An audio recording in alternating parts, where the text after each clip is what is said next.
का सिर्रे नहा, ला इलाहा इल्लल्लाह खुदी है बेवफा, ला इलाहा इल्लल्लाह, ला इलाहा इल्लल्लाह, ला इलाहा। सबसे पहले आर्मी के इनिशियल टेस्ट में इंटेलिजेंस पार्ट होता है जिसमें 50 वर्बल एंड 50 नॉन वर्बल होते हैं। देन एकेडमिक पार्ट है जो आपकी ब्रांच के मुताबिक उस पर कंसिस्ट करेगा, physics, bio, chemistry, maths and whatever you choose the branch. Then personality test होता है जो इंग्लिश और उर्दू होता है।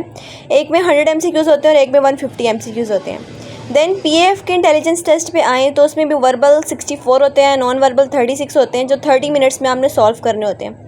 एकेडमिक में फ़िज़िक्स, बायो, केमिस्ट्री, मैथ्स और जनरल नॉलेज होती है, जो आपने 75 MCQs होते हैं और वो आपने 45 मिनट्स में कंप्लीट करने होते हैं। देन इंग्लिश होता है, बहुत टफ होता है, जिसमें 100 MCQs होते हैं और वो आपने 45 मिनट्स में सॉल्व करने होते हैं। देन नेवी के इंटेलिजेंस टेस्ट में आए तो सबसे ईजी नेवी का इंटेलिजेंस टेस्ट है जिसमें वर्बल, नॉन वर्बल 100 MCQs होते हैं, एकेडमिक पार्ट होता है एंड पर्सनैलिटी टेस्ट होता है। एकेडमिक पार्ट आपके ब्रांच पर डिपेंड करता है। नाउ मैं आपको वर्बल की जो बेसिक ट्रिक्स हैं उनके बारे में बता देती हूँ, ठीक है? तो लेट्स स्टार्ट। Number 1, 2/4, 4/16, 16/256 and 256/? और इसके ऑप्शंस आप देख रहे हैं कि कितने मुश्किल हैं और यहाँ पे बच्चे कंफ्यूज हो जाते हैं, यार ऊपर तो इतने इजी क्वेश्चन थे और नीचे जो ऑप्शंस आए हैं वो इतने लंबे लंबे कैसे, और वहाँ पे सॉल्व करने का भी आपके पास टाइम नहीं होता। तो यहाँ क्या करने वाला है, मतलब मल्टीप्लाई करने बैठो तो आप लोगों का तो 10-15 मिनट यहीं पे ज़ाया हो जाएंगे, और वर्बल करने के लिए आपके पास से 30 मिनट्स होते हैं, ठीक है? और उन 30 मिनट्स में अगर आप 5 मिनट यहाँ पे ज़ाया कर दो मल्टीप्लाई करने में, तो भैया आप लोग तो गए, आप लोगों के पास टाइम ही नहीं बचेगा कि आप बाकी क्वेश्चन सॉल्व कर सको। तो यहाँ पर हुआ क्या है कि 2 का स्क्वायर लिया गया है, 4 आया, 4 का स्क्वायर लिया 16 आया, एंड देन 256 का स्क्वायर लेना है हमने, ठीक है? तो जब हम 256 का स्क्वायर लेने बैठ गए फिर तो गए काम से। तो अब आपने ये देखना है, नीचे जो वाइट बोर्ड की आपको स्क्रीन नज़र आ रही है उस पर देखो कि 256 को अगर 256 के साथ मल्टीप्लाई करें तो हमारे पास लास्ट डिजिट क्या होता है, 6 6 36। तो लास्ट डिजिट हमारे पास पता चल गया ना कि 6 आता है।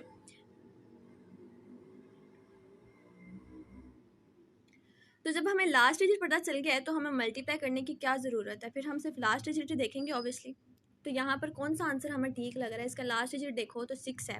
ऑप्शंस में देखो जिसके लास्ट में 6 आएगा वो वाला ऑप्शन ठीक है। यहाँ पर हमें इतना बड़ा मल्टीप्लाई करने की बिल्कुल ज़रूरत नहीं पड़ी और आराम से सिर्फ हमने ये देखा कि 6 जो लास्ट में डिजिट आ रहा है दैट इज़ 6, तो 6 इज़ द करेक्ट आंसर।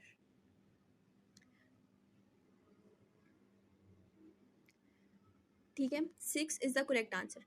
अब काफ़ी क्वेश्चन जो होते हैं वो ये होता है कि भाई उन्होंने एक्चुअली वहाँ पर रफ काम करने के लिए वाइट बोर्ड होता है, ठीक है? उन्होंने आपके कंप्यूटर के सामने एक छोटा सा वाइट बोर्ड रखा होता है कि आप वहाँ पर बैठ कर तो मल्टीप्लाई या डिवाइड कर सकते हो, लेकिन इतना टाइम नहीं होता कि आप वहाँ पर मल्टीप्लाई या डिवाइड करने बैठ जाओ और 10-15 मिनट तो यहीं पर ज़ाया हो जाएंगे।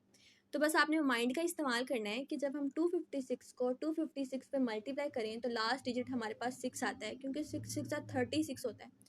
सो दैट्स द आंसर कि जिसके लास्ट में 6 आ रहा है वो करेक्ट आंसर है। सेकेंड वाला देखें तो क्वेश्चन है 90% of 90 is what, that is 81।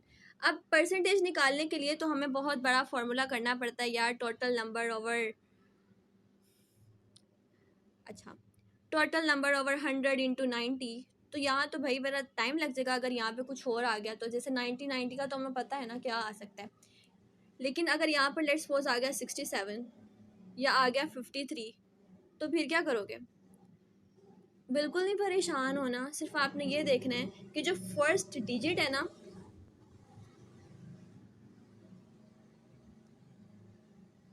तो बस आपने ये देखना है कि जो डिजिट है फर्स्ट, जैसे कि यहाँ पर है 9 और वहाँ पे भी है 9, तो इन दोनों को आपने मल्टीप्लाई कर लेना है, ठीक है? 9 को और 9 को मल्टीप्लाई करो तो 81 आंसर आता है, तो इसीलिए 81 आंसर है। इसी तरह अगर 67 आ जाता है तो आपने सिर्फ फर्स्ट डिजिट यानी 6 को करना है और इसके आगे जो डिजिट होगा उसको भी इसके साथ मल्टीप्लाई करोगे तो आपके पास आंसर आ जाएगा।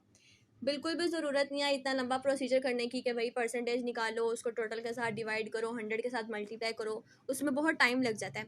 तो आपने क्या करना है, सिर्फ दोनों लेटर्स का या दोनों डिजिट्स का आपने सिर्फ एक एक डिजिट उठाना है और उसको मल्टीप्लाई कर लेना है तो आपका आंसर निकल आएगा। यहाँ पर है 9 9 81, तो 81 इज़ द आंसर। तो ये ट्रिक आपको कोई भी नहीं बताने वाला कि भाई अगर परसेंटेज निकालनी है तो आधा घंटा किस तरह से हम अपना सेव करें।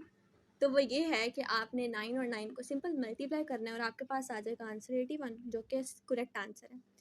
अब हमारे पास क्वेश्चन नंबर 3 है, ये कोडिंग डिकोडिंग होती है। इसका जो ट्रिक है वो ये है कि आपने चीटिंग करनी है।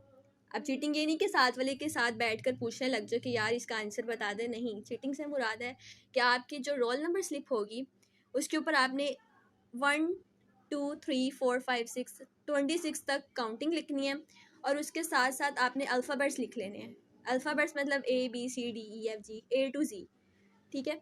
A to Z आपने अल्फ़ाबेट्स लिख लेने हैं और ये कोडिंग डिकोडिंग ABCD की ही आती है कि अगर A इज़ इक्वल्स टू 1 है तो F is equals to what, इस तरह के होते हैं। अब यहाँ पर लिखा हुआ है cat is to 567 and cart is to 5690, hat is to 467, then chart will be. अब आपने ये देखना है कि अगर सी के लिए 5 आ रहा है तो नीचे क्या आंसर आएगा 5। उसके बाद एच है तो एच के लिए हमारे पास उन्होंने ऊपर क्या दिया हुआ है 4। फिर आगे है ए और ए के लिए 6 है एंड टी के लिए 7 है। यहाँ पे तो बहुत इजी आया हुआ है, लेकिन इस तरह के क्वेश्चन जो होते हैं वो आप तभी सॉल्व कर सकते हो जब आप अपनी जो रोल नंबर स्लिप है उसके पीछे अल्फ़ाबेट्स लिख लो, ठीक है। अब लास्ट वाला क्वेश्चन जो है ये वाले पाक आर्मी में बहुत ज़्यादा आते हैं। If a man bought a man pen of ₹30 and sold it in ₹40 then profit will B.